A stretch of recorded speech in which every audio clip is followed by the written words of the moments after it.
Assalamu alaikum wa rahmatullahi wa barakatuh. So we are reading from the Riadul Saliheen,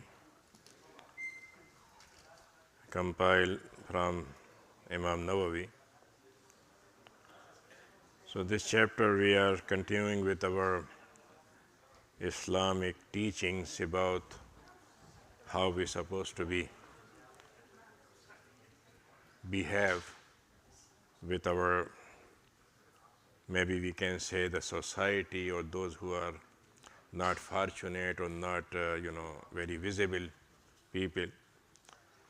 باب ملاطفة اليتيم والبنات وصائر الضعفاء والمساكين والمنكسرين والإحسان إليهم والشفقة عليهم والتواضع معهم وخفض الجناح لهم.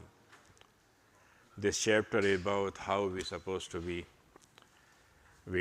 behave with orphan very kindly, in daughters and all weakers and masakeen and those who have their heart is broken, and how we do ihsan with them and do all the good thing to help them, and we be also humble to them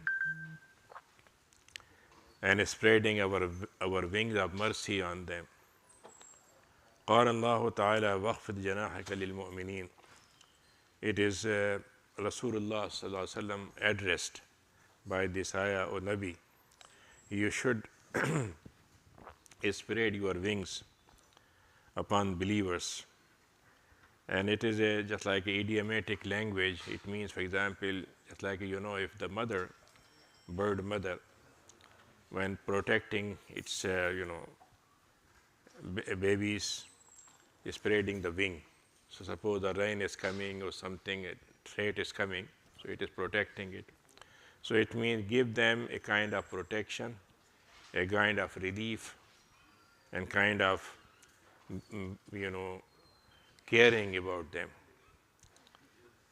وقال تعالى واصبر نفسك مع الذين يدعون ربهم بالغداة والعشي يريدون وجهه ولا تعد عيناك عنهم تريد زينة الحياة الدنيا. This is also addressed to Rasulullah sallallahu alaihi wasallam, and it means when Allah subhanahu wa ta'ala asking something to Rasulullah sallallahu alaihi wasallam, and it is actually for us how we also follow him and do what he is doing. So Allah subhanahu wa ta'ala says you should show your passion with those who are asking Allah subhanahu wa ta'ala in the daytime, in the evening time, and their intention is only to please Allah subhanahu wa ta'ala. And you don't turn your eyes from them to those who are looking for the glittering side of dunya. وَاتَّبَعْ هَوَاهُ, and their way how you recognize them, وَاتَّبَعْ هَوَاهُ, they are following their desire. وَكَانَ أَمْرُهُ فُرُطًا, and most of the time they are tilting either this side or that side, not going to balance. وقال تعالى إن الله سبحانه وتعالى said فأما اليتيم فلا تقهر وأما السائل فلا تنهر. So when you have in front of you your orphan, so don't be arrogant or don't be any dictative to him. وأما السائل, and if some person seeking some help, so don't refuse him, don't use bad word to him. وقال تعالى أرأيت الذي يكذب بالدين فذلك الذي يدعو اليتيم ولا يحض على طعام المسكين. Those who are not behaving with yatim in a good way, opposite to it, they are, for example, being harsh. So these people, who are those? Those who are refusing to believe in Qiyamah Day. فَذَلِكَ الَّذِي يَدُعُ الْيَتِيمِ. These are people, those who don't care about yatim and don't encourage others. They do or not encourage others to bring food for miskin or needy person. وعن سعد بن أبي وقاص رضي الله عنه كنا مع النبي صلى الله عليه وسلم 6 نفر. Sa'd ibn Waqqas He said, when I accepted Islam, so we were 6 at the time, at the beginning of Islam. فقال المشركون للنبي اطرد هؤلاء. So the mushrikun, or you can say the elite or the leaders of the Quraysh, they said to them, first you let them, kick them away from your majlis, from your sitting, then we will come to you. لا يحترون علينا. So they will not show that we are equal to them, or they jump to talk to us or advise us. وكنت أنا وابن مسعود ورجل من هذيل وبلال ورجلان لست أسميهما. So who are these 6 people? He said, me and Abdullah ibn Mas'ud, and one person from Huzail, and Bilal, the slave person, and 2 people, I am not going to name them. So Sa'd ibn Waqqas, of course, from noble family, but Abdullah ibn Mas'ud, he was just like he was people using him as a labor to, for example, for his sheep. And Huzail, so these people there, فوقع في نفس رسول الله صلى الله عليه وسلم أن يقام فحدث نفسه. So the point came to Rasulullah sallallahu alaihi wasallam that, okay, if I ask them not to join me now, and these people are coming, maybe they accept Islam. And his position was not to kick them out or deal with them other way, but he was saying, okay, maybe it is a point that they will accept Islam, then they will accept, they are sitting with them and so on. So it came in his mind, and he didn't say, go away, but it came in his mind.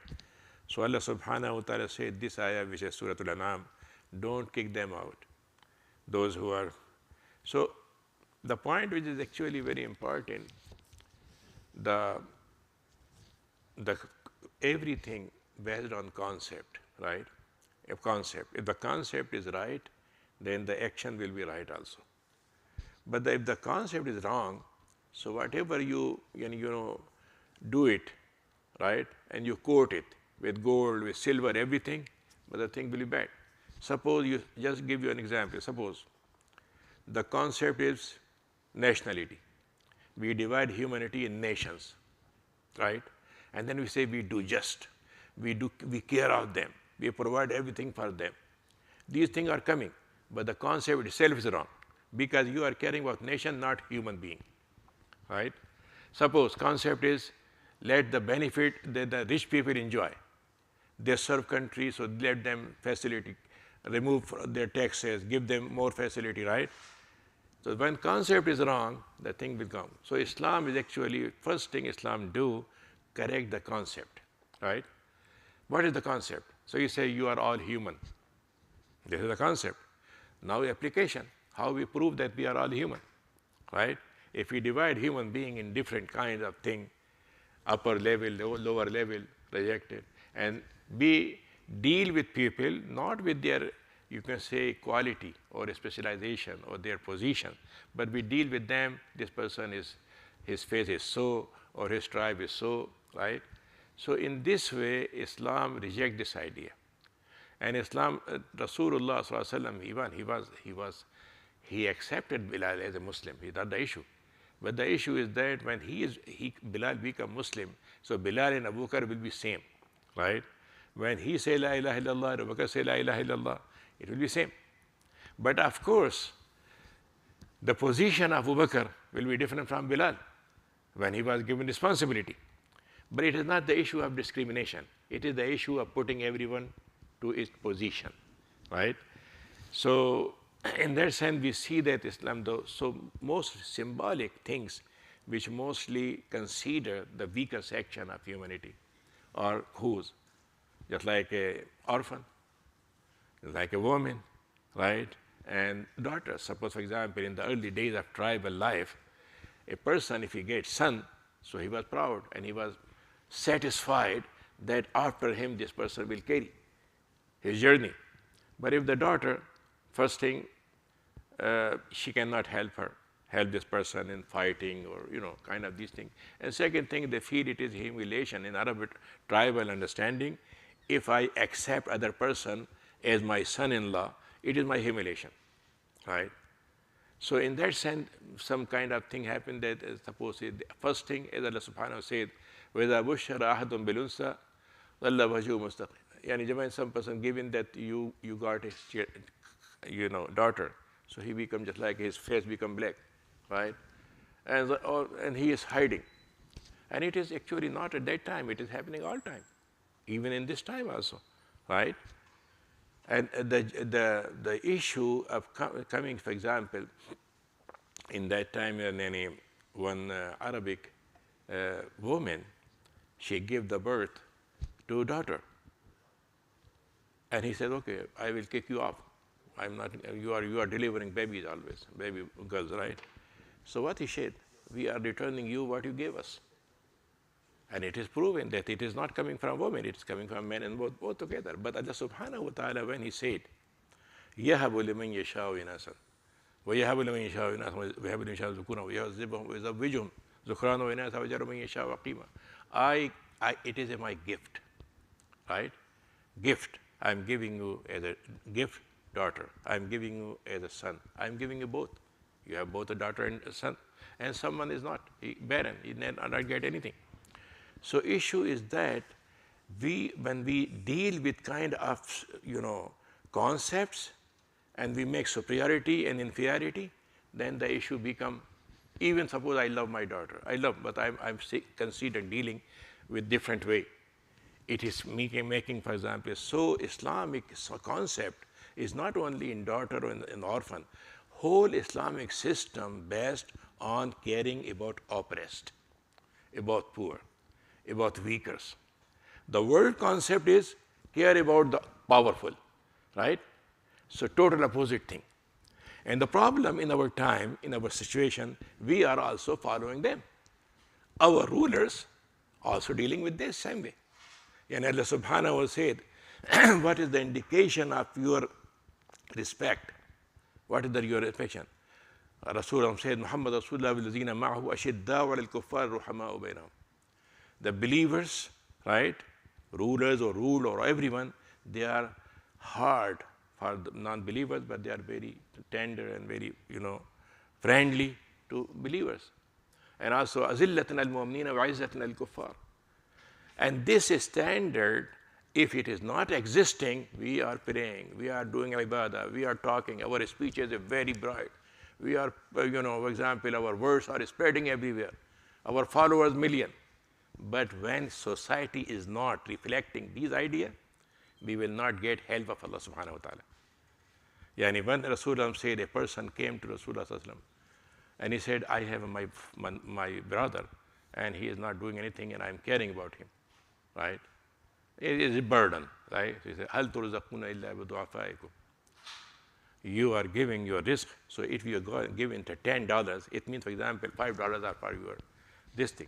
But if you don't help, your $5 will go.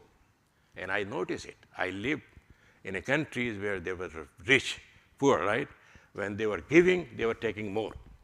When they stop giving, their money is gone, right? And their money is not benefiting them. So this is very, very crucial point which we have to understand, that we read these ahadith, but we don't connect it with life. We don't connect it. This is the measurement of Allah subhanahu wa ta'ala. Downfall and rise of society cannot be achieved till, for example, we listen to these things. So when the Rasul, and this is the reason, Abasa wa tawalla an ja'ahu al-ama. And Abdullah ibn Maktoum was there and sitting in a Quraysh elite camp, and Rasul said, can you just wait outside or something, I will talk to them. And he didn't do anything wrong. But because his attitude was not according to Allah subhanahu wa ta'ala's it was given, he said, why are you doing this thing? Don't care about it. So this is very important thing, that for us as a believer, our respect to mu'minun is supposed to be without any classification, right? If we are saying this is a bad Muslim or no, bad or what, if he is Muslim, he's a Muslim, right? Just like suppose a person comes in masjid, inside masjid, all Muslim are believers, right? Yes, we have some kind of responsibility, some kind of duties or some kind of discipline, it is okay. But showing attitude is a totally different issue.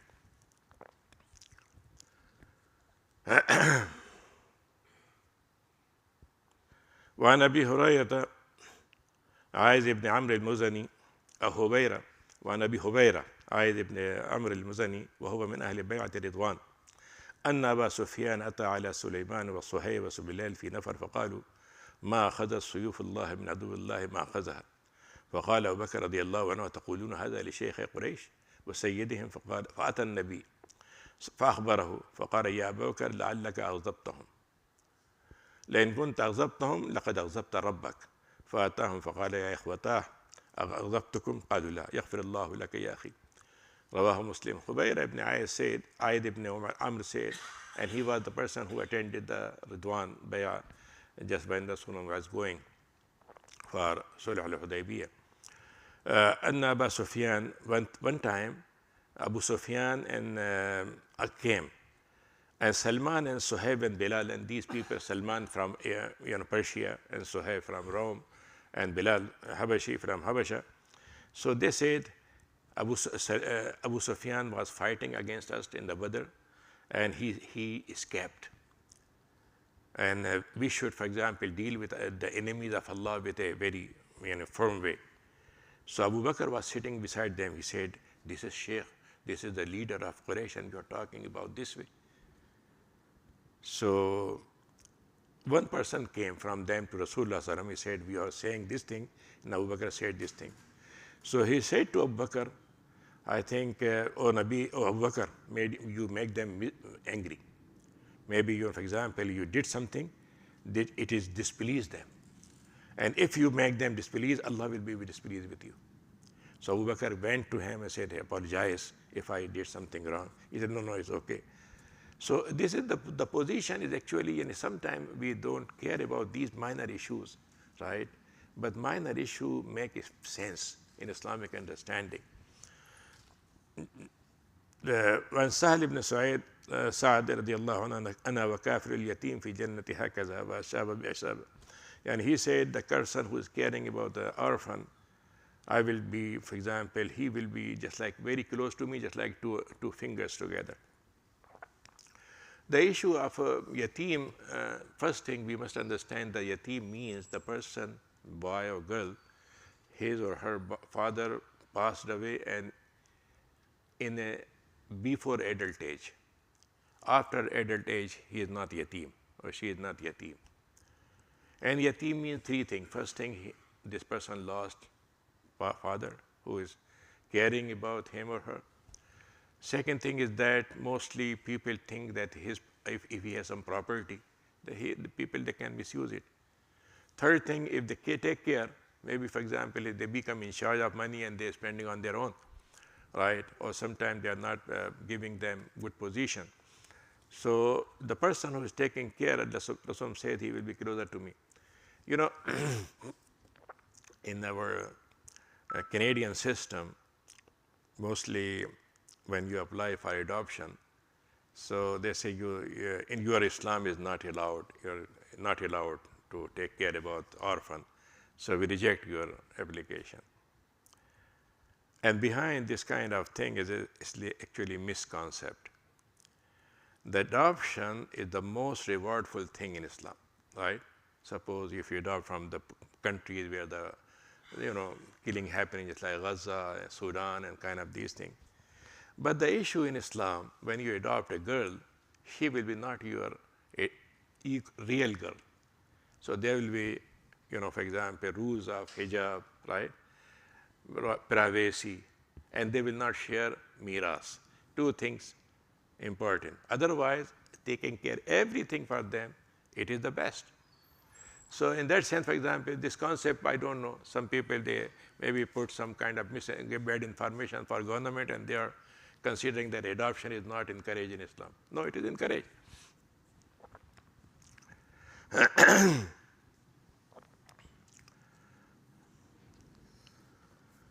قال رسول الله صلى الله عليه وسلم عن it is also reported أبو هريرة ليس المسكين الذي ترده التمرة تمرتان ولا اللقمة ولا لقمتان إنما المسكين الذي يتعفف.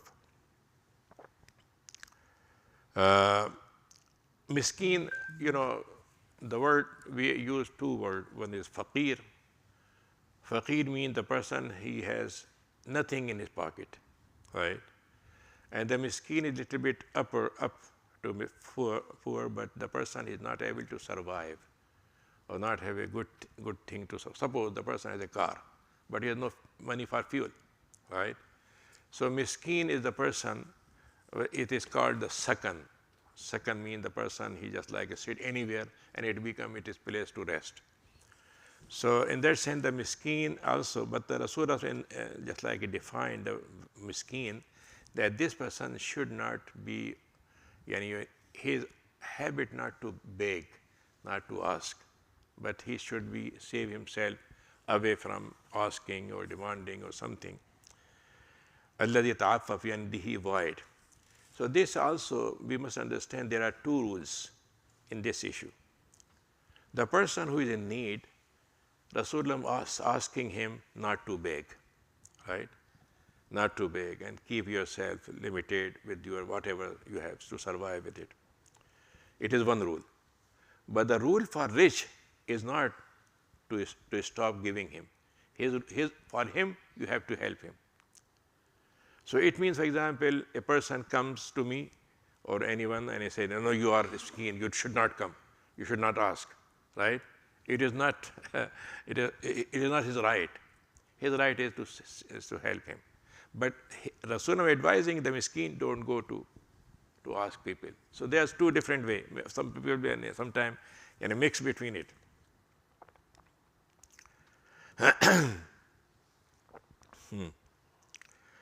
الساعي أبو هريرة also reported الساعي إلى الأرملة والمسكين كالمجاهد في سبيل الله. The one who is taking care about the widow, she become widow and nobody taking care about her, or miskin, and mujahid, just like he doing for sabilillah. Now see the other part, right? So if you are taking care about miskin, about a widow, about the orphan, so you are just like doing sabilillah, yani just like you are doing jihad. Yani you are getting same reward as the mujahid is getting reward. Abu Hurairah also reported شر الطعام طعام الوليمة يمنعها من يأتيها ويدعى إليه من يأباها ومن لم يجب دعوة فقد عصى الله ورسوله. He said the ta'am, the worst ta'am is ta'am al-walima after marriage. Why? Because the person who is coming, you refuse him to enter. And the person who is not coming, you inviting him. But the one who is invited, he should not refuse to go there. So this hadith actually, the walima is not worse. Abdul Rahman ibn Auf, he married, and Rasul knew it about it. He said, awlim, you have to do walima, right? So walima is a after marriage feast. But the problem with walima are become three things. First thing, you make a fancy food, right? Lot of things, just like we can say, more than, sometimes it happens that suppose you are providing 2-3 kind of food, because sometimes some people, they have a taste of bread, other person rice and so on, or sometimes they have some kind of need. Suppose some diabetic people, they will not do these things. So it is okay. But making some kind of just like making extra israf, so then this walima will be not good thing. Second thing is that walima is only, for example, on your invitation, whatever your pocket says. So you're supposed to take a loan or make it this and make it many thousand people and so on. So this is not a good idea. Third thing, the walima is only for the highest people of my, even relatives, right? Poor people are not invited. So then the walima itself become bad. It is not become bad because I made it bad. Walima is good. But when I'm misbehaving, I'm doing it this way. So say, when a person is coming, you are rejecting him. And a person is not coming, you are running behind him, right?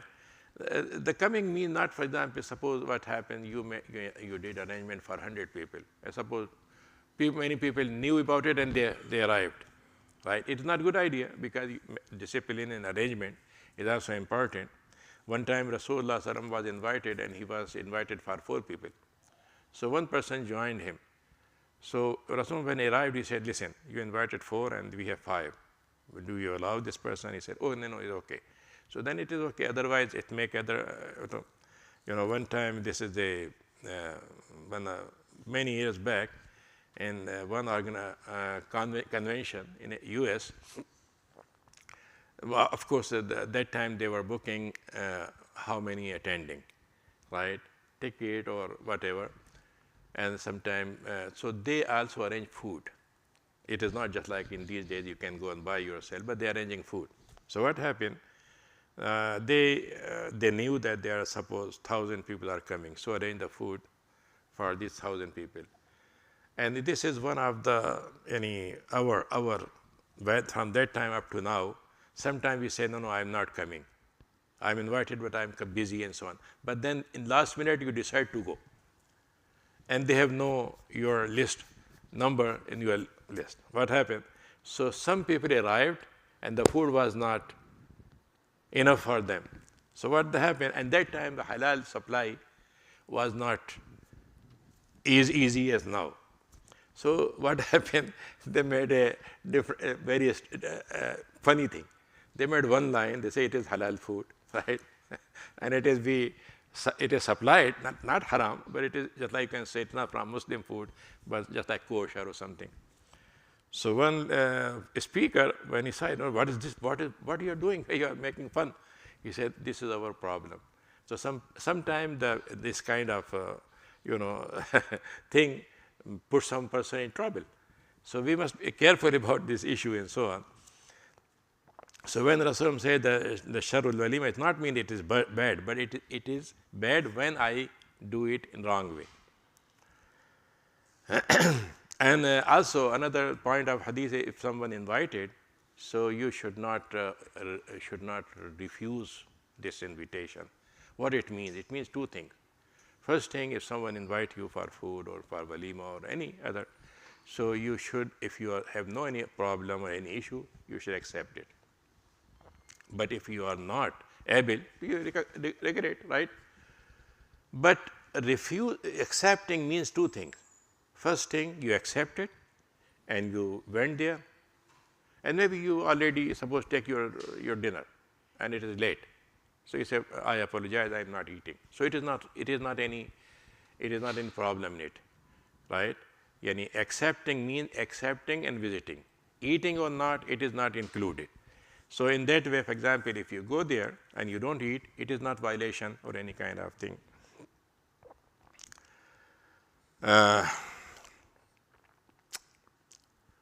عن عائشة رضي الله عنها دخلت علي امرأة ومعها ابنتان لها تسأل فلم تجد عندي شيء غير تمرة واحدة فأعطيتها إياها فقسمتها بين ابنتيها ولم تكل منها ثم خرجت فدخل النبي علينا فأخبرته قال من ابتلي بهذه البنات بشيء فأحسن إليهن كن لهن سترا من النار. Aisha radiallahu anha said, one lady, she was asking food. She has no food and she has two daughters. And then Aisha radiallahu anha imagined that sometime how the wives of Rasulullah, some family of Rasulullah was surviving. They have one date.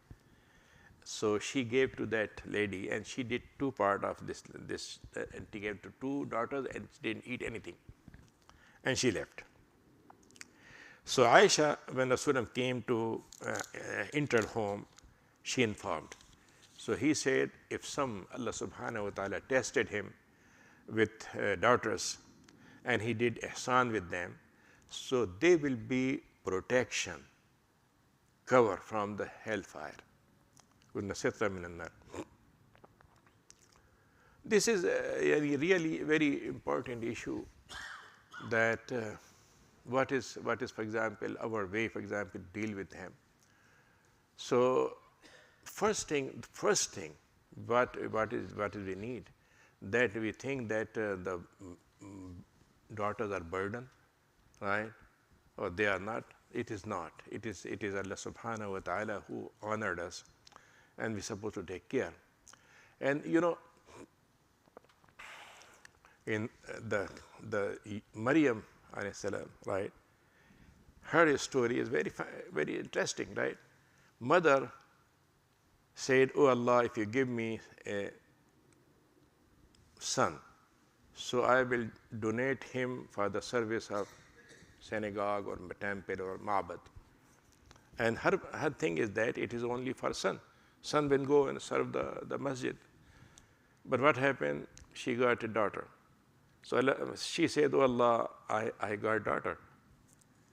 So Allah subhanahu wa ta'ala's wording is, وَلَيْسَ الذَّكَرُ كَالْأُنثَى. I gave you for a purpose, and this person cannot be achieved by male. It is achieved by only woman, because she will be the mother of Isa alayhi salam, right? So word Allah subhanahu wa ta'ala says, فَأَنْبَتَهَا نَبَاتًا حَسَنًا. The bint word in Arabic, if you change little bit wording of it, to banata, nabata, right? Nabata means what? Grow. And just like you put seed, and seed become plant. So this is the position. If we have no daughters or no, for example, sisters, how the family will grow, right? So what happened in a tribal system, when what we develop, it is still developed. Because when we are dealing with Allah subhanahu wa ta'ala give the position of man and woman, who especially in family life. But it not means male are in superior or they are inferior, right? And this makes the problem in our society now. Many issues coming for family. They are not, for example, surviving with marriage. They are not behaving to each other because I am not, for example, exactly, but my observation is that we are divided between Canadian law and between Islam. And we do what benefit us. So suppose the Canadian law benefit me, I am Canadian. Islam benefit me, then I am Muslim. But I, as a Muslim, we should be our first priority to follow Islam, right? So suppose in Islam, in the family life, husband's responsibility, maintenance, this, and the wife's responsibility, and so and so and so. But we say, no, you have to share with us. You have to earn money also, because you cannot survive. And then other time, when she has some, weakness or something, oh, I am boss of this family law, Islamically. So this tendency is actually making the most closest relation, most, you can say, intimate relation, very, very weak. So in that sense, for example, we must understand that Allah subhanahu wa ta'ala, when giving us the responsibility, the best thing, if I have to do something, if I do with weakers, with those who are less fortunate. And this makes Allah subhanahu wa ta'ala more happy than if I'm doing something to the person who is not in need. So this is, inshallah, we will continue. Jazakumullahu khairan.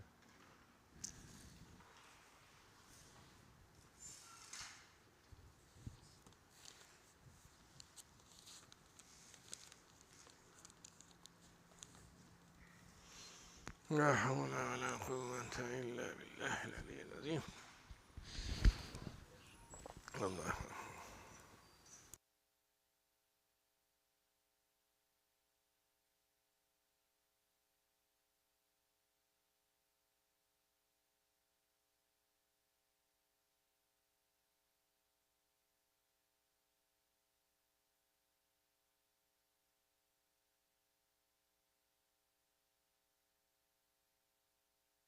If anybody has questions, Sheikh is here.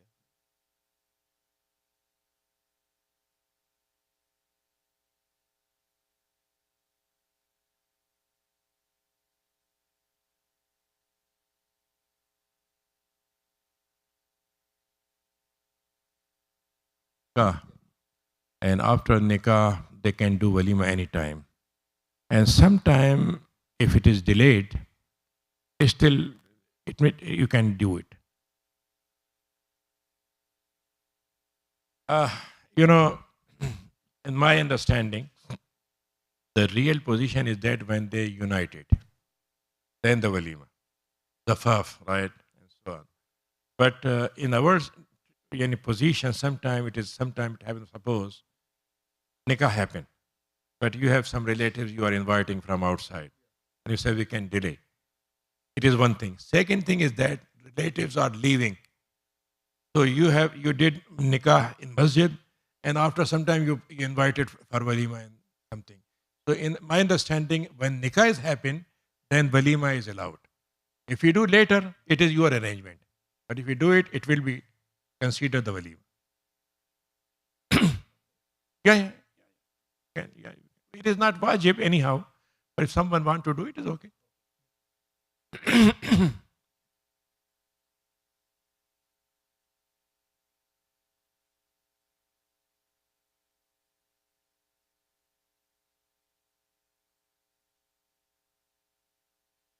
We love to follow many bidat. So the sunnah is walima. This is the thing. And also, subhanallah, and I say you raise a point. Now what happened, sometime there is a need to do some, suppose you are here and you invited your relatives from outside. So you make a special party for them, or you care about their food and so on. So it is socialization. But if you make it deen, then it is not. It should not be deen. It is not a thing. But if you have some kind of, it's just like, suppose, for example, you say the family from the groom family or bride family are coming from outside. So they will stay here. So we make another party for them. It is okay. Or just like in these days, Mahdi or kind of these things. But to make it a religious thing, it should not be. And then when it is a social, it should be under your capacity. It should not be just like a kind of,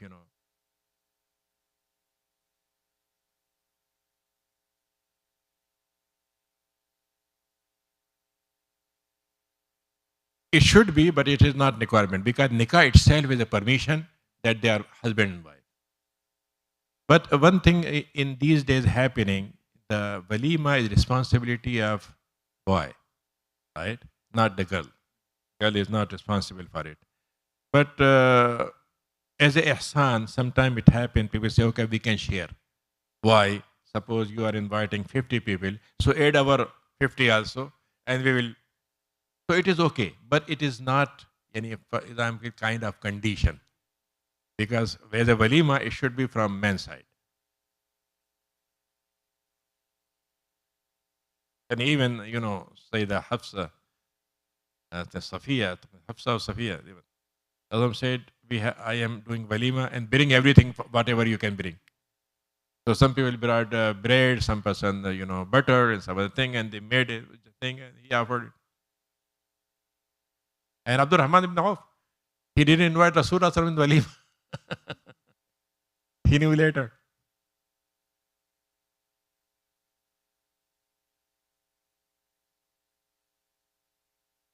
In Arabic, there are many, many words of food which is related to a specific thing. Suppose aqiqah, right? When the child born, right? And suppose you have a house, and for that time you invite, so other name for thing. So there are many different ways of food. But it is only social thing. The deen issue is walima.